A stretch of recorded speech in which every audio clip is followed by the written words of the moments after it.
Good day. By popular demand, here is a video about shakers. Everybody wanted me to do a video about shakers, so here I am doing a video about shakers.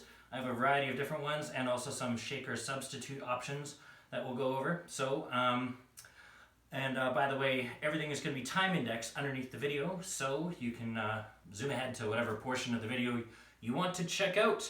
So we're going to start by, I'm going to start by demonstrating some just fundamentals with my favorite shaker, which is called a RhythmTech cocktail shaker. RhythmTech is the company that makes it. Cocktail shaker is the brand. You can't actually use it to make a drink, but it does sound very good, so we're going to start with that one. So first of all, you want to hold the shaker in a fairly comfortable way where it's just sort of pulled a little bit away from the palm of your hand. And then you want to think about what kind of a sound you're trying to get. So an undesirable sound, like you generally want the shaker to be as clear as possible in terms of chit, which means that you want the sounds to be as short and as crisp as possible, which means also that you want to make sure that there isn't a whole bunch of extra sound in between. So for example, that kind of loosey-goosey sound where there's a bunch of extra noise in between and you can't really tell as clearly what each note is as something like this, for example, where it's very crisp. So we're going to talk about how to get that sound. So first thing is, if you're using a cylindrical shaker like this, which tends to be the best for getting a lot of volume and a lot of clarity, some tips.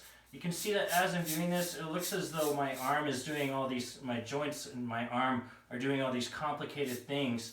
And you don't actually have to think about what your arm is doing. All you have to do is to try to get the shaker to travel on as straight a plane as possible, and your arm will automatically do the work for you. So don't watch your arm, just watch the instrument and make sure that it's moving level, horizontal plane. So if you play it like this, then obviously you're not going to get the right result. You want to play straight back and forth. Second thing is that this is something that's kind of funny about the way the human arm works.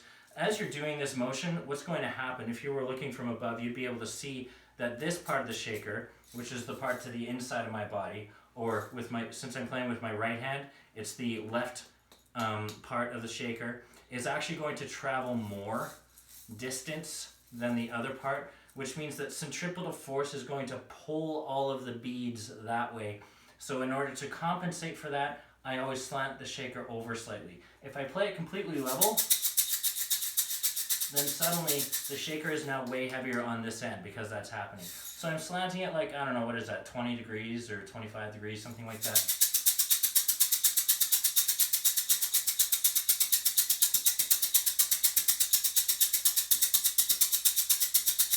And I end up getting a pretty clear result. And if you want to try to get that accent, chugga, then ultimately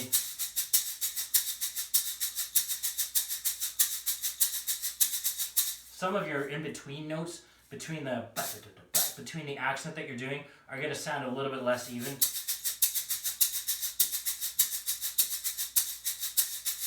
And not quite as crisp. But you can tell that the accent that I'm getting is still very, very crisp.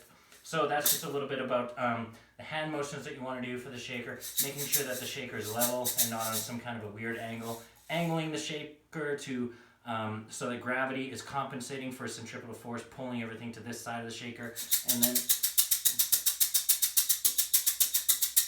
you're able to get a really, really crisp sound. So now let's talk about some different kinds of shakers that I have here, and then we'll get into some substitutional practices. This is kind of an interesting one. This shaker is super loud. It's a very large metal shaker made by LP, Latin Percussion, and it doubles as a metal Guiro. It has these ribs in it. So you can either use it as a shaker. Can you hear how loud that is? It's crazy. Or you can use it as a Guiro. Sounds pretty good. You can play with a dowel, or if you wanted a really aggressive sound, you could use a triangle beater or something like that. I don't know how you would do both at once. It would be very hard to use it as a shaker and a Guiro at the same time, so I think it's probably just designed to be used as one or as the other. Sounds great as a... You can get longer sounds out of it. You can get really crisp short ones. Try to hold it still, then the shaker doesn't activate that much. If you're holding it looser, then it's going to make a whole bunch of extra noise. Maybe you don't want that. Anyway, so that's the Latin Percussion metal Guiro shaker combination. Moving on, this one's called an LP Latin Percussion soft shaker. You can tell why. It's very soft. When you buy it, it comes like this with two of them attached with an elastic band. So then if you want to be even softer and you just want one of them,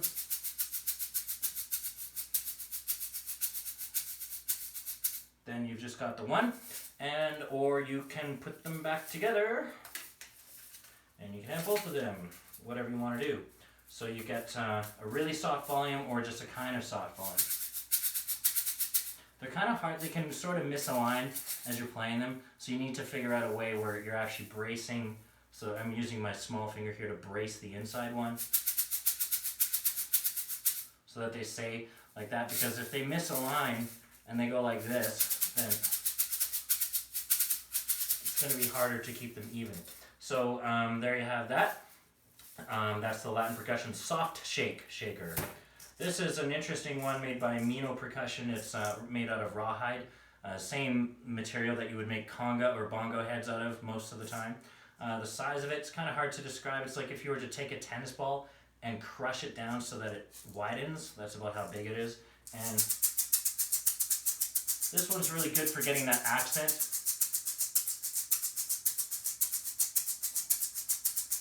I guess it's like a miniature watermelon shape, kind of. Anyway, so there's the Mino Percussion Rawhide Shaker. This is another LP shaker that does not have a name, although it does say that it's suitable for ages 3+, and I happen to be older than 3, so I guess I'm allowed to use it. It looks like a conga, actually. It's shaped exactly like a conga, but you wouldn't play it as though it were a conga, and you wouldn't play it this way. You'd still play it cylindrically.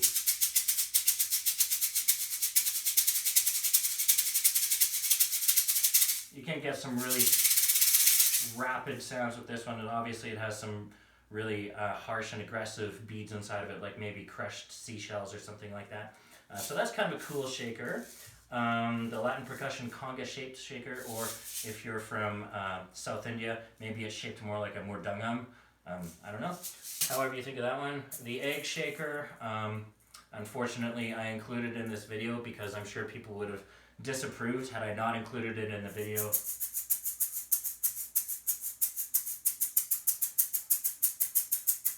I don't know, it's fairly self-explanatory. You can sort of do all the tricks that you do with a normal shaker. You can do just normal notes, or you can do the accent. And then, moving on, if you happen to only have a Maraca, that's all you have, and you just want to use it as a shaker, then you can. So here's a bunch of different maracas. You can use this one. It's kind of big and crazy sounding. This one might be a little more civilized. You could hold it like this with the handle sticking down, but I think you'll probably get better results. Yeah, that feels better for me playing it like that, the handle off to the side. So you can do that with maracas. Here's a tiny little maraca. It's about the same size as an egg shaker, but it's way softer because it's organic, it's wood, it's not synthetic. So that's like super quiet. Maybe if you were recording something and you wanted something really soft, you could do that. Fancier shaker solutions, so these are called Caxixis. They're from Brazil.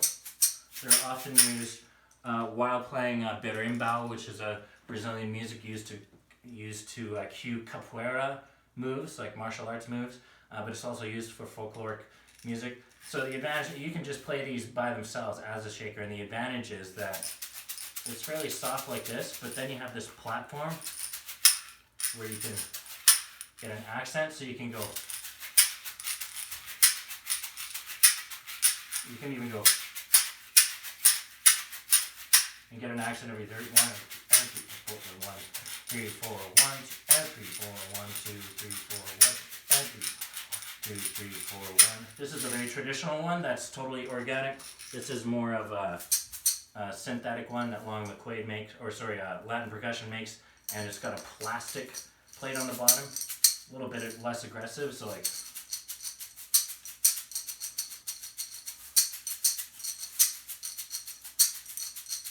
So there's the basket shaker. Now moving on, there are some times where the composer actually asks you to play shaker and it doesn't necessarily make sense. So shaker writing, the best kind of shaker writing that there is where it's constant, chicka, chicka, chicka, chicka, chicka, chicka, all 8th notes or all 16th notes, or just always steady. So if you actually are playing off of sheet music and you have a shaker part that's like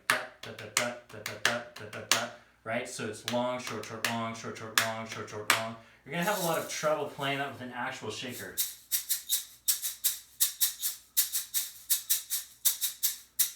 And keeping it as smooth as that. So you have a couple of different options. This is sort of the most common option that's been around for the longest. This is called a Afuché, also known as a Cabasa. And the best way to play it is to just do this with your hand. So I'm joining, on my non-dominant hand, I'm joining these 3 fingers together. I'm getting that one out of the way, getting this one out of the way. And then I just set the Afuché on my hand, and I don't press into my hand, I just turn like that. And then I can go. I can do longer notes, or I can go nice and crisp short notes, and I can play whatever rhythm I want on there. Whereas if you have a part that's written for this instrument, for a cabasa, and it's cha-cha-cha-cha-cha-cha-cha-cha-cha-cha, and it just goes on and on forever, then this is really going to wear out your hand after a while. And so it's probably best to not play Cabasa or Afuché for that. Best to substitute that onto a shaker instead. So these 2 instruments are kind of interchangeable in that respect. However, there is another solution. If you really want the shaker sound and you want it to be like super, super authentic and sound as much like a shaker as possible, there's a more modern thing that's come out recently, which are the Latin Percussion one-shot shakers. And the way they work, when you get them out of the box, you look and there's actually a spot where it has a little illustration of a thumb pad, and it says put your thumb here. So you put your thumb there, and then you go forward, and it only makes noise in one direction. So now I can put one in each hand and I can go.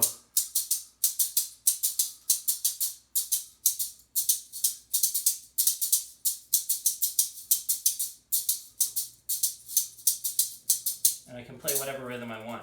Now, it feels a little bit weird. It feels kind of springy when the beads come back in this direction. So a lot of people, when they use these, when they first use these, they feel that they need to like compensate somehow with their hand and do this rigid motion, which totally doesn't work. It's just, the best motion is just a really simple one. You just go forward and then you come back again. I'm not really doing anything special. I'm playing it very much like I would play a normal shaker. Except that I'm only getting noise on the way forward. So yeah, now I can play.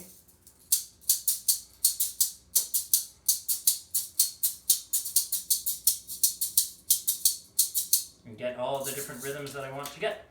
And there's some stuff about shakers. I will probably do a Maraca video where I actually talk about Maraca technique, but I figured that today I would just focus on some shakers. So there you have it. Shaker madness. Shaker madness. Check out the time indexes underneath the video if you want to go to any particular section. Bye-bye.